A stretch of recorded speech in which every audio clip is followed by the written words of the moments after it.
Hello, welcome to this reading assignment number 1. We're going to focus on the second question for our text about working in groups. We're going to analyze the section Methods, Design and Implementation, focusing on grammatical voice.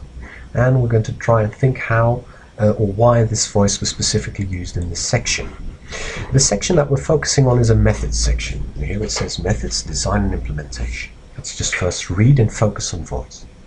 This study was approved by the relevant Human Subjects Review Board of the Midwestern U.S. University and conducted in accordance with board guidelines in one of the author's classrooms. A total of 354 students in a total of 10 sections of junior level business communication and one section of sophomore level organizational communication were invited to participate. Early in each of 4 15-week semesters, students were told that all materials related to the study would be completed as part of class requirements, but used for a study on group skills only if they agreed to participate in the study. Participation had no impact on students' grades as their voluntary consent forms were signed in the instructor's absence and collected by a student volunteer who delivered the forms to the department office for safekeeping until after grades were turned in. So what reoccurs are passive voices. This study was approved, it was conducted, total of students, etc. were invited, early in each students were told. This is pretty typical of method sections in general, because what a passive voice does is it's going to take out the agent of the action, and instead we're going to focus on the object.